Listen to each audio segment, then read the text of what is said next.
of the appeal, and now this. I'm Jay Willis. Today we are turning to our series, Our Future on the Ballot, one-on-one conversations with progressive candidates for office. My colleagues have once again rejected my proposal to change the name of this series to Jay's Jams for Justice.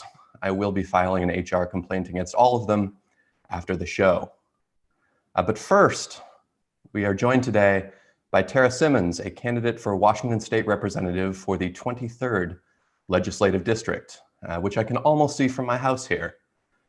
Tarra is a lawyer and activist who was sentenced to 30 months in prison for drug-related offenses in 2011. She subsequently chose to go to law school and became an activist for criminal justice reform. Her application to sit for the Washington State Bar exam was rejected at first in a 6-3 decision by the Washington State Bar Association.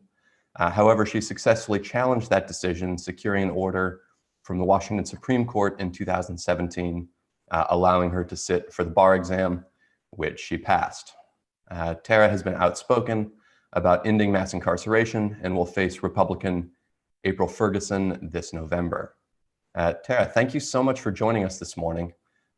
I want to ask about some of the topics that obviously I just touched on. How did you decide to make the transition from being an activist, working for legislative reforms, to trying to become part of the legislature yourself?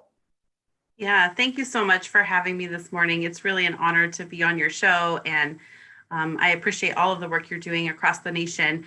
I, decided to run for office, based on my lived experiences and the barriers that people like me were facing, pre-incarceration, during incarceration, after incarceration, and recognizing that there's a missing voice and a missing perspective in our policymaking tables. In addition, during my time in law school, I co-founded an organization called Civil Survival Project, which is formerly incarcerated people doing advocacy in Olympia. So I was in Olympia a lot, helping to build coalitions and draft legislation around certain reforms that impact my community. And that is where I met my representative, who became a dear friend and mentor. And on the day of my Supreme Court fight to become an attorney, she was actually in the courtroom with me. And she told me that she's retiring and that she wasn't going to retire unless I ran for her seat, because we shared very similar passions around criminal justice reform. She served for 30 years in government and came from a defender's background. So really, it was not my idea to begin with. I never thought I'd run for politics, but recognizing that there's a reason there's nobody in our legislature who is formally incarcerated. And I think that's true for most legislatures across the nation, including Congress. And that I had this opportunity and I had the support of my community. Somebody needed to go first and break the barrier. And I also think that I'll bring a missing perspective to the policymaking arena as we look to reform our criminal justice system, and it's needed. So that's how I decided to run. Yeah, I was just about to say, it's not exactly a well-worn path, right? From incarceration to holding public office. How do you think your candidacy, has impacted formerly incarcerated people both in and out of your district? I'm sure you've sort of gotten some feedback from them. What have you heard about this, and what message do you think your campaign sends to them? Yeah, well, I hope, and I do receive this feedback regularly, is that it's giving other individuals with similar experiences, people who've been incarcerated, kind of some inspiration and hope that they can also run for office one day. And I think that is how we will end mass incarceration, is when we bring more people who are directly impacted into positions of leadership where they can create the solutions, working with other colleagues and move things forward. And so, yeah, before I ran for office and to this day, in my day job, I'm the director of a nonprofit that works on these issues. And as part of that, we are in a national movement with other formerly incarcerated leaders. And so, people from all over the nation are watching this race. And, I think of my dear friend, Desmond Meade down in Florida, who has been working really hard to just restore the right to vote for our community and impacted brothers and sisters in Florida. And, that's the first step to being able to run for office, right? But, because of the nature of my work, I know that the message is being heard all across the nation. And that's another, secondary reason why I decided to run is I want to show others that they don't have to be limited by, their past, and that we should destigmatize people that come from experiences like ours. How does this experience play into sort of the pitch you're making to voters? Because on the one hand, like, this is a really inspiring, path-breaking story, to your point. But on the other, I'm sure it's the case that you don't want to only be the candidate who was formerly incarcerated or the lawmaker who was formerly incarcerated. Mhm. How do constituents, potential voters, how do they react to your story? How do you make that pitch to them? Yeah. Fortunately, I come from a community that, really is progressive, and it, is open to my kind of background. Today, I celebrate 9 years in recovery also from substance use disorder. And I think most people have somebody within their family. If they don't have somebody who's been incarcerated, they do have somebody who struggled with substance use disorder, and they can understand that um, and try, and I think my community is learning a lot about the criminalization of substance use disorder and how that's not serving anybody. So I've been able to actually educate my voters a lot throughout the campaign on the intersection between addiction and incarceration. But it's much more than that.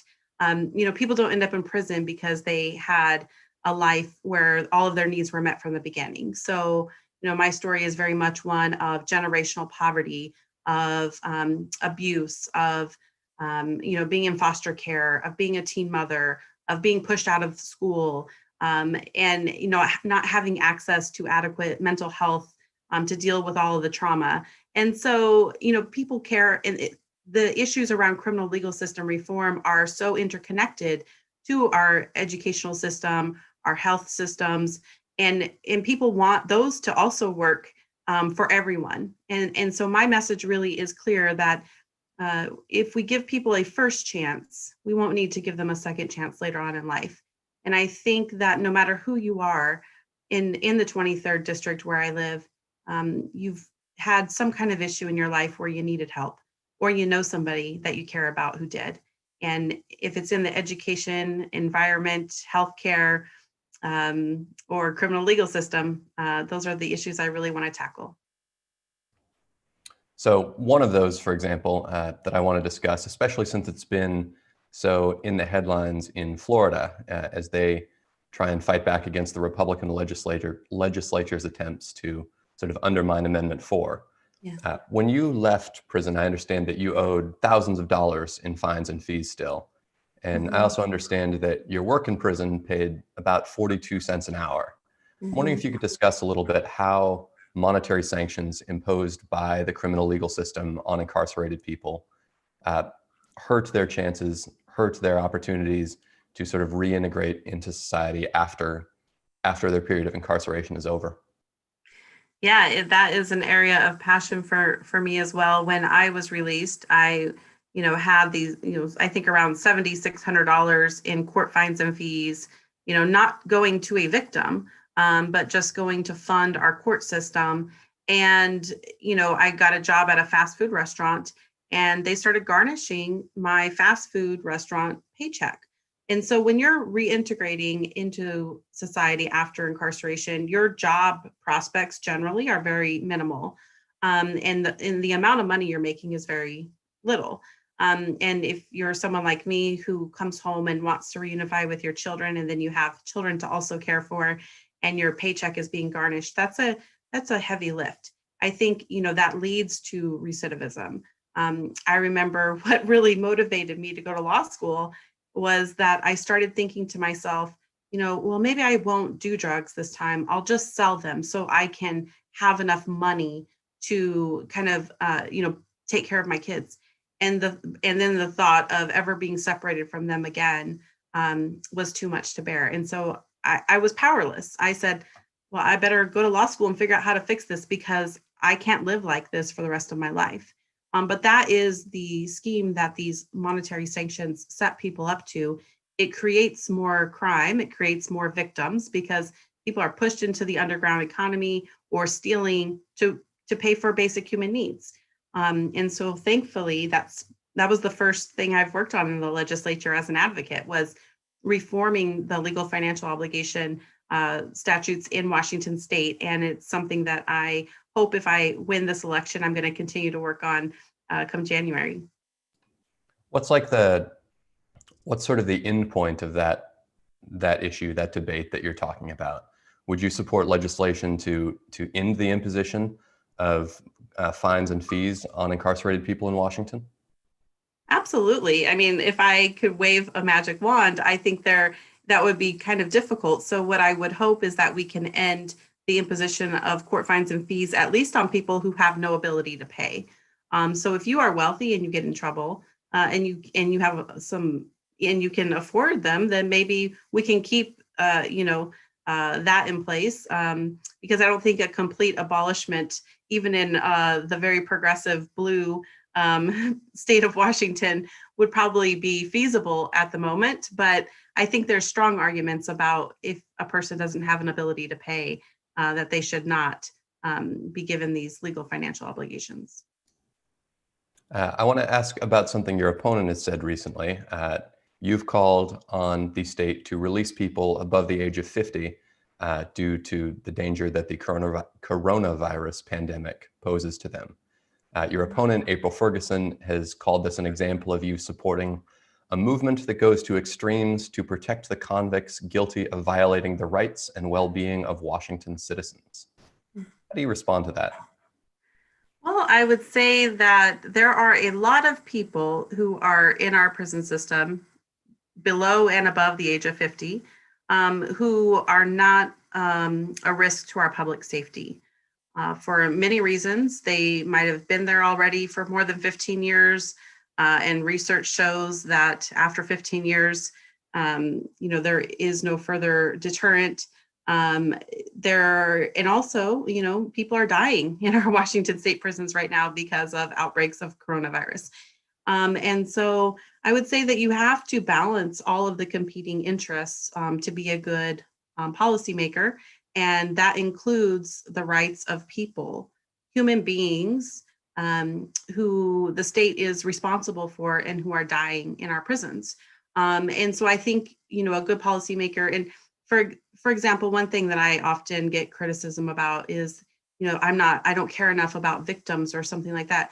But people forget that I was a victim long before I was ever a defendant. I absolutely care about victims. And so I think there are ways, though, that we can balance the interests of victims and people who have done harm and provide human dignity for everybody, and health and safety for everybody. And so that's where I'm going to be working to advance everybody's interests. And there are ways that we can do that. If you were to win this fall, what's your top legislative priority when you get to Olympia in January? Would you take office in January? That sounds right. In January. What would be the first thing you'd want to do there? Yeah. Well, right now, with the coronavirus and our recession, I need to attend to those two things. So making sure that everybody has safety in a free vaccination or accessible vaccination for COVID-19. Also the budget. So my number one thing will be to resist against any cuts to our most vulnerable communities in our budget, and also to fight for progressive revenue. So I anticipate probably introducing some legislation around progressive revenue, and filling the gap in our budget so we can protect our homeless community, people in recovery, and other vulnerable communities. I also think that right now there's a very short policy window in the wake of COVID-19, our budget, and Black Lives Matter movement, in that we can advance some of the criminal justice reform efforts that we've been crying for years, that weren't getting the attention that they needed. So reducing our number of people that are incarcerated, the Department of Corrections is actually asking for the legislature to support them in reducing the prison population by 30% next year. So the release of people over 50, it wasn't my original idea. This is the Department of Corrections asking for help because they know that it's not safe and that there's a budget crisis and they have to reduce their budget by about $180 million. And I think that those efforts should stay permanently. We should be using money to prevent incarceration instead of paying for it on the back end. And so I will be likely introducing legislation about increasing the amount of earned good time that people can get. We don't have parole in our state. So if you're sentenced to 60 years, you're given 60 years. And people are sentenced at a very young age to very long sentences. So increasing the amount of earned good time and making it retroactive will allow the Department of Corrections to review. And if somebody has not been, getting major infractions while they're in prison and have shown, some changes, then they could be released. And that's how we can clear out our prison system. Couple quicker questions to end our time here today. As I mentioned, your district is the one adjacent to mine, so I've got a few important questions to that end. If you were to win and you were to set up an office in Olympia, how do you decorate it? What things do you bring from the district to sort of bring that energy to Olympia? Well, I am really glad that you asked that. I have already been given some beautiful tribal art by my local tribes here in the district to hang in my legislative office. And I'm excited to hang those first. And then what else would I, hang in the office?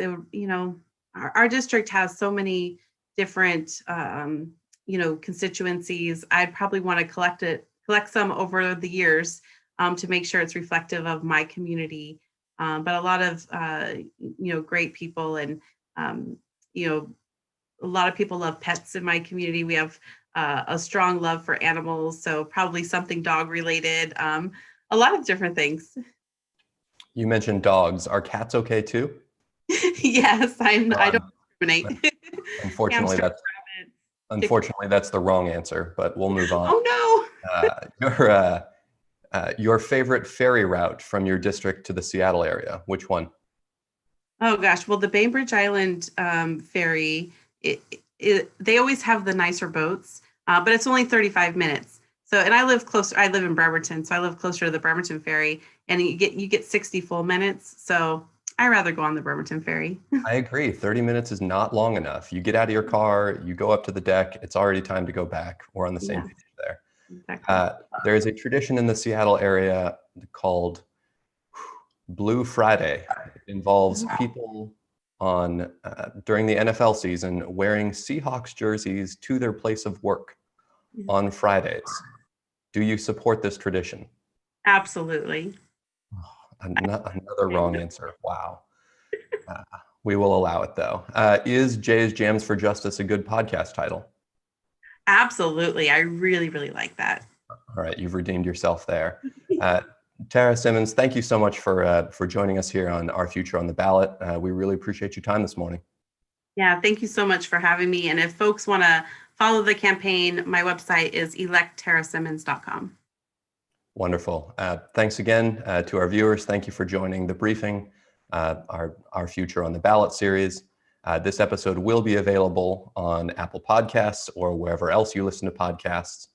And we will be live again today in about 40 minutes to discuss some of the efforts by Florida Republicans to implement laws cracking down on protests there. First Amendment issue seems like it might be. I don't know, I'm not a law guy. Please follow The Appeal News on Facebook and The Appeal on Twitter for more shows and updates like this one.